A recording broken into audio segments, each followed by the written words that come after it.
በኢትዮጵያ የፊልም ኢንዱስትሪ ውስጥ ጎልቶ የሚታወቀውና በተለያዩ ፊልሞች ላይ በመሪ ተዋናይነት የሰራው አርቲስት ሰለሞን ቦጋለ ከፊንቴክ ኢንቨስትመንት የማጭበርበር ወንጀል ጋር በተያያዘ ተጠርጥሮ በፌዴራል ፖሊስ ቁጥጥር ስር መዋሉ ተረጋገጠ። አርቲስት ሰለሞን ቦጋለ በፌዴራል ፖሊስ የወንጀል ምርመራ ቢሮ በቁጥጥር ስር የዋለ ሲሆን ዛሬ ሐሙስ ከሰዓት በኋላ ጉዳዩን በሚመለከተው የፌዴራል መጀመሪያ ደረጃ ፍርድ ቤት አራዳ ምድብ ችሎት አንደኛ ጊዜ ቀጠሮ ችሎት ቀርቧል። አርቲስቱ ፍርድ ቤት የቀረበው ቀደም ብሎ በተመሳሳይ ወንጀል ተጠርጥረው በቁጥጥር ስር ከዋሉት እንደነ አርቲስት ሰራዊት ፍቅሬ፣ ይገርም ደጀኔ፣ ዳንኤል ተገኝ፣ አብርሃም ግዛው፣ ወንድም ካሊድ እና ቲክቶከሩ መንሱር ጀማል ጋር አብሮ ነው ሲል ዘሀበሻ አስነብቧል። መርማሪ ፖሊስ ለፍርድ ቤቱ እንዳስረዳው አርቲስት ሰለሞን ቦጋለና ሌሎች ተጠርጣሪዎች ከፊንቴክ ኢንቨስትመንት ጋር በተያያዘ የህዝብን ገንዘብ ያለ አግባብ በመውሰድና በህገ ወጥ የገንዘብ ዝውውር ላይ ቀጥተኛ ተሳትፎ አድርገዋል በሚል ከባድ ወንጀል ተጠርጥሯል። ፖሊስ በቀጣይ የምርመራ ስራውን ይበልጥ አስፍቶና ጥልቅ መረጃዎችን ሰብስቦ ለማቅረብ ተጨማሪ የምርመራ ቀናት እንዲፈቀዱለት ችሎቱንም ጠይቋል። ሰበር አሁን የገባ ፍርድ ቤቱ በነ ሰራዊት ፍቅሬና በነ መንሱር ጀማል ላይ ውሳኔ ሰጥቷል። በአዲስ አበባ ከተማ የፌዴራል ፍርድ ቤት ግቢ ዛሬ አርብ መጋቢት 18 ቀን ከተለመደው እጅግ የተለየም ከባድ ድባብ አስተናግዷል። በፊንቴክ ኢንቨስትመንት የገንዘብ ማጭበርበር ወንጀል ጠርጥረው በቁጥጥር ስር የዋሉ ታዋቂ ጥበብ ሰዎችና ቲክቶከሮች የፍርድ ቤት ውሳኔያቸውን ለመስማት ተሰልፈዋል። መንሱር ጀማል፣ ካሊድ፣ አብርሃም ግዛው፣ ይገረም ደጀኔ፣ ዳንኤል ተገኝ፣ ሰለሞን ቦጋለና ሰራዊት ፍቅሬ ዛሬ ከሰዓት በኋላ በፌዴራል ፖሊስ የእስረኞች ማመላለሻ መኪና ወደ ፍርድ ቤት እጆቻቸው ላይ ካቴና ገብቶ ሁለት ሆነው ተቆራኝተው መታየታቸው በስፍራው ለነበሩት አድናቂዎቻቸውና ቤተሰቦች ቸው ፈጽሞ ያልጠበቀና ሆድ የሚያባባ ትዕይንት ነበር። ገንዘባቸውን ለተበሉ ወገኖች ደግሞ ተስፋ። እነዚህን ምንጊዜም በደማቅ መድረክና በፈገግታ ለማየት የለመደ ሕዝብ የችሎቱን ሂደት ለመከታተል በከፍተኛ ቁጥር ወደ ፍርድ ቤቱ ግቢ ተሞ ነበር። የችሎቱ አዳራሽ ሙሉ በሙሉ በመጨናነቁ ምክንያት አብዛኛው የታሳሪ ወዳጅ ጓደኛና ቤተሰብ ከውጭ ሆነው የመጨረሻውን የፍርድ ብይን በከፍተኛ ጉጉት አምሽቷል።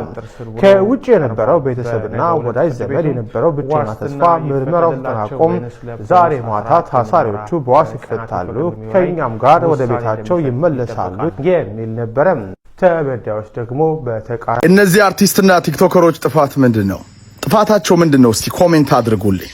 ቲክቶከሮች ዋጋችንን አናቅ። ያዝነው አቴንሽን፣ ያዝነው ቀልብ፣ ያዝነው ትኩረት ፖለቲካውን፣ ገበያውን፣ ኢንዱስትሪውን ዓለምን እንደሚመራ አልተገነዘብንም። እኛ ዝነኛ መሆናችንንና የምናገኘውን ገንዘብ ብቻ ነው የምናየው። ኃይሉ ምን እንደሆነ አልገባንም። ከዚህ የተነሳ የኛን ኃይል የተረዳ ሰው በቀላሉ ይሸውደናል፣ ገንዘብ ይሰራብናል። ከዛም አልፎ ተርፎ ለእስር ሊዳርገን ይችላል። አሁን እንደምናየው ማለት ነው። የሚያሳዝነው እኛ እንኳ ገና የጀመርን ብዙ ዓመት ሚዲያ ላይ የቆዩ አርቲስቶች ሳይቀሩ ዋጋቸውን በቅጡ ሳይረዱ ይበላሉ። ስለዚህ ተጠንቀቁ። የማታውቁትን ድርጅት አስተዋወቅኩኝ ገንዘብ አገኘው ብላችሁ ካቴና ላይ ልትወርቁ ትችላላችሁ። ሲሆን እንደምንም ብላችሁ የራሳችሁን ብራንድ ገንቡና እሱን አስተዋውቁ። የሚታመነው ያ ነው። ከዛ በተረፈ ብዙ የሚታመን ነጋዴ ያለ እንዳይመስላችሁ። ሀገራችን ላይ ዓለማችን ላይ የሚታመኑ ነጋዴዎች በጣም ጥቂት ናቸው። ሐቀኞቹ አብዛኞቹ የኛን ዝና ተጠቅመው ገንዘብ ማግኘትና ህዝቡን መበዝበዝ የሚፈልጉ ናቸውና ሳታቁ ካቴና ላይ እንዳትወርቁ። አላወቅኩም ደግሞ ከተጠያቂነት እንደማይድን ሲቪክስ ላይ ተምራቸዋል። እግዚአብሔር ይርዳን። ሰበር ዜና 600 ሚሊዮን ብር በማጭበርበር የፊንቴክ ኢንቨስትመንት ስራ አስኪያጅ በ19 ተደራራቢ ክሶች ተከሰሰ። ታዋቂ ግለሰቦችንና ማህበራዊ ሚዲያዎችን በመጠቀም በዱቤ የኤሌክትሪክ መኪና እናስረክባለን በሚል ከ600 ሚሊዮን ብር በላይ ከዜጎች የሰበሰበው የፊንቴክ ኢንቨስትመንት ስራ አስኪያጅ አቶ ዳንኤል ዮሐንስ ላይ አቃቢ ሕግ ክስ መሰረተ። ተከሳሹ ቀደም ሲል ሄሎ ታክሲና ሄሎ መኪና የተባሉ ድርጅቶችን በመመስረት ከ5000 በላይ ተመዝጋቢዎችን ለታክሲ ግዢ የሚሆን 25% ቅድመ ክፍያ 240 47500 ብር እንዲከፍሉ ካደረገ በኋላ ድርጅቱን ዘግቶ በመሰወር ወንጀል መፈጸሙ በክሱ ተጠቅሷል። በቅርቡ ደግሞ ፊንቴክ ኢንቨስትመንት በተባለ አዲስ ድርጅት ስም አንደኛ የቻይና BYD ኤሌክትሪክ መኪኖችን በ1.9 ሚሊዮን ብር እናቀርባለን በሚል አማላይ ማስታወቂያዎችን አስነግሯል። ሁለተኛ ደንበኞች 50% 950 ሺህ ብር ቅድመ ክፍያ እንዲከፍሉ ቀሪውን በ5 ዓመት ያለ ወለድ እንዲጨርሱ በማሳመን ከ1430 በላይ ሰዎችን መዝግቧል። ሶስተኛ ከቅድመ ክፍያው በተጨማሪ ለተጨማሪ እሴት ታክስ ቫት ለቦሎና ለታርጋ በሚል እስከ 1.36 ሚሊዮን ብር ከእያንዳንዱ ተበዳይ መቀበሉ ተገልጿል። ተከሳሹ ወንጀሉን ይበልጥ አሳማኝ ለማድረግ የተጠቀመባቸው ስልቶች አንደኛ ታዋቂ ሰዎችን፣ አርቲስቶችን፣ ቲክቶከሮችን እና የሚዲያ ሰዎችን በማስታወቂያው ላይ በማሳተፍ የሰዎችን እምነት ማግኘት፣ ሁለተኛ የሐሰት ምስሎችን በመስቀል አደባባይና በወዳጅነት አደባባይ መኪኖችን እንዳስረከበ የሚያሳዩ የተቀነባበሩ ቪዲዮዎችንና ፎቶዎችን በማሰራጨት፣ ሶስተኛ የሰነድ ማጭበርበር፣ የመኪና ሞተርና ሻንሲ ቁጥር መጥቷል በሚል ሐሰተኛ ውሎችን በማስፈረም ገንዘብ መሰብሰብ የመሳሰሉትን ተጠቅሟል። አቃቢ ሕግ በዳንኤል ዮሐንስ ላይ በወንጀል ሕግና በኮምፒውተር ወንጀል አዋጅ ድንጋጌዎች መሰረት 19 ተደራራቢ ክሶችን መስርቶባቸዋል። ጉዳዩን የፌዴራል ከፍተኛ ፍርድ ቤት ልደታ ምድብ ሁለተኛ ልዩ ወንጀል ችሎት እየተመለከተው ይገኛልም ተብሏል። መንሱርን መጀመሪያ የጠየቅኩት እኔ ነኝ ብላችሁ ታምኑኛላችሁ? መጀመሪያ የጠየቅኩት እኔ ነኝ። ስንገናኝ ምን አለኝ መሰላችሁ? ከአንደበቷ የወጣችን ቃል አዳምጧት። የ20 ሰከንድ ቃል ነች። ኦሮሞ ታዲያ ዱልታ ለምቲ ምን ናቲ ዱልታ ምቲ ማሊ ዳፍ ነሞተ ደጎንጎርሲስ ማሊጋ ገዚህ የንኩ ዋን አገሬቶ ዋን አገሬ ዶክመንቲን ተገርሲሴ ዋን ጅሮ አገሬ ለኔ ከነከሰ ይሳፈና እንዴት ምን ማለት ነው? ኦሮሞ ሆነህ ኦሮሞን ታሳድዳለህ ወይ አላለኝም።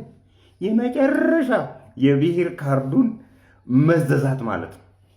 ከዚህ በፊት እንደዚህ ብሎኝ ነበር። ቁርስህን በልተህ ምሳህን ማትደግም ብሎኝ ነበር። አሁን ባላት ፍልስፍና ከሆነች እንዲህ ነበር ማለት የነበረበት። ቁርስህን በልተህ ምሳህን የማትደግም ስለሆነ አንተ ደግሞ የኔ ብሔር አንድ አይነት ብሔር ስላለን ቆይ የምሳህን እኔ ነኝ መቻል ያለብኝ ነበር መባል ያለበት። ዛሬ ነው ብሔሩ ትዝ ያለው። ዛሬ ነው የሱ ብሔርና የኔ ብሔር የተመሳሰለበት። ይውላችሁ መሸሸጊያቸው የሌቦች መሸሸጊያ ሃይማኖት ነው፣ ብሔር ነው። የኔ ቤተሰቦች የኔ ብሔሮች ዛሬም ድረስ ገጠር ላይ በአንድ አህያና በአንድ በሬ ተውሰው ነው የሚያርሱት።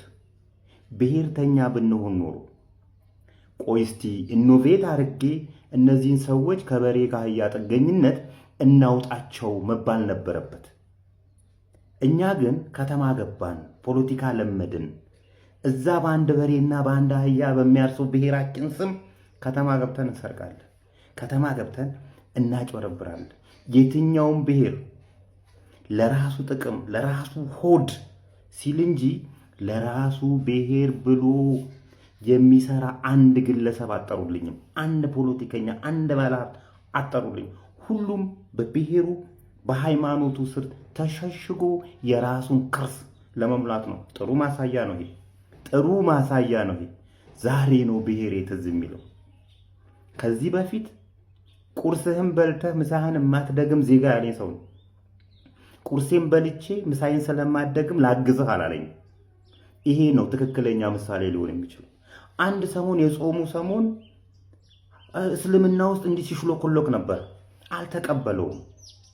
አይሆንማ። ለዛ ሃይማኖቱ ለሚፈልገው ነገር የሱ እንትን አይሆንም። የታይታ እኔ ልብና ኩላሊትን እመመረምር አምላክ ነኝ ካለኝ ማንም እንዲያየኝ አልፈልግም። ንጹህነቴን አምላክ ነው የሚያየኝ። እስልምናውም ሌላም ሃይማኖት ይሄንን ነው የሚለው ይመስለኝ። እንደዚህ ናቸው ነው የምላችሁ።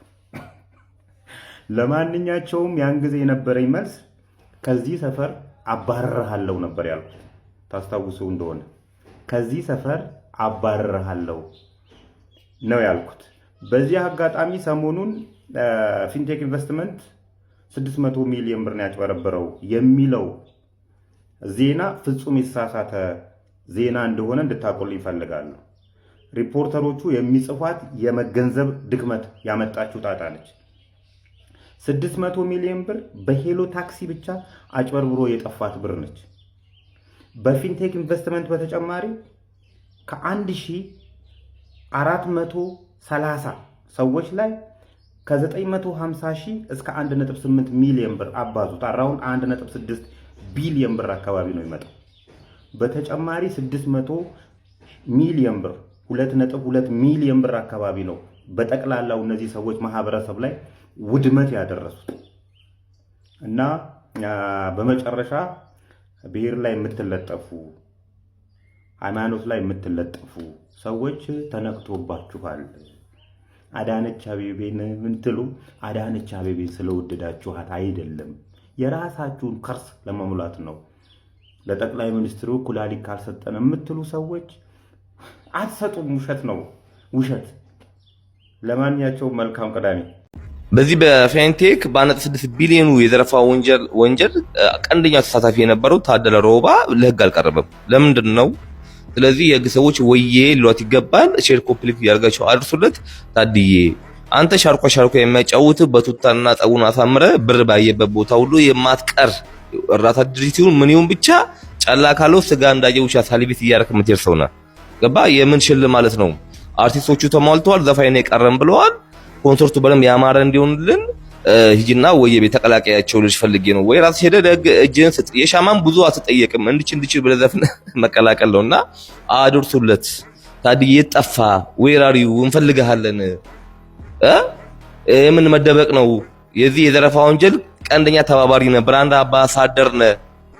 አሁን ዛሬ ላይ የትም አታመልጥም። ገባርለ። ስለዚህ ሄድና ራስህን ለህግ ስጥ። ብዙ ሰው አታድክም። አንተም ብሎ ብራንድ አምባሳደር በጣም ነው የማመሰግነው።